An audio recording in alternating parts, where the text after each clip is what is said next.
पुण्यात उद्या छत्रपती शिवाजी महाराज रस्त्यावर वाहनांसाठी बंद। श्रीमंत दगडूशेठ हलवाई मंदिरात भाविकांच्या गर्दीचा विचार करता प्रशासनाचा निर्णय। शिर्डीत मास्क सक्तीसोबतच आता नो व्हेकल झोन जाहीर। नववर्षाची गर्दी लक्षात घेता मंदिर परिसरात वाहनांना बंदी। या वर्षातला शेवटचा सूर्योदय भुवनेश्वर आणि दिल्लीतल्या सूर्योदयाचे दृश्य झी24 तासवर। अमित शहा आज मथुरा दौऱ्यावर। वृंदावनमध्ये षष्ठीपूर्ती सोहळ्यात होणार सहभागी। अमित शहा जेपी नड्डांनंतर आता सरसंघचालक मोहन भागवतही पश्चिम बंगालमध्ये महत्त्वाच्या नेत्यांच्या घेतल्या भेटीगाठी। अयोध्या विमानतळावर उतरलं पहिलं विमान। अयोध्येत आलेले भाविक झाले भाऊक। विमान कंपनीनेही केलं स्वागत। नववर्षाच्या स्वागताला पर्यटकांची राजस्थान आणि शिमल्याला पसंती। मोठ्या संख्येनं पर्यटक राजस्थानात दाखल। 2023 वर्षातील अखेरची मन की बात। मोदी म्हणणार 2024 सालातल्या संकल्पांची यादी। नववर्षात पुणेकरांना मोठं गिफ्ट। पीक अवरला दर 7.5 मिनिटांना मेट्रो, तर नॉन पीक अवरमध्ये दर 10 मिनिटांनी धावणार। राज्यात या वर्षात रेल्वेसाठी 13,000 कोटींचा निधी। 1,06,000 कोटींची कामं प्रगतीपथावर। रेल्वे राज्यमंत्री दानवे आणि फडणवीसांची माहिती। वंदे भारत रेल्वेची गती 160 वरून 250 करणार। उपमुख्यमंत्री फडणवीसांची माहिती।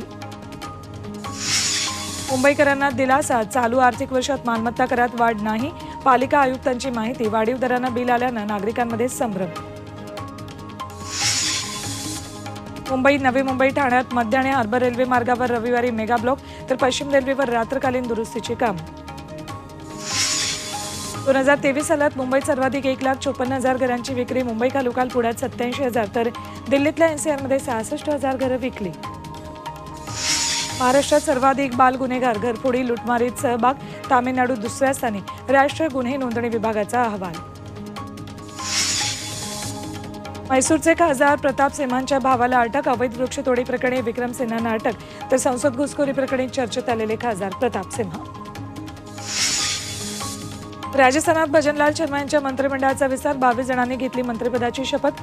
12 कॅबिनेट आणि 10 जणांनी राज्यमंत्री म्हणून घेतली शपथ। म्यानमारच्या जखमी सैनिकांना आसाम रायफल्सनं केली मदत। 150 सैनिक आसाम रायफलच्या आश्रयाला। चीनच्या लष्करात मोठे फेरबदल। कायदेमंडळातून 9 उच्चस्तरीय अधिकारी बडतर्फ। गाझामध्ये मृत्यूचं तांडव। 24 तासात 165 पॅलेस्टिनी ठार।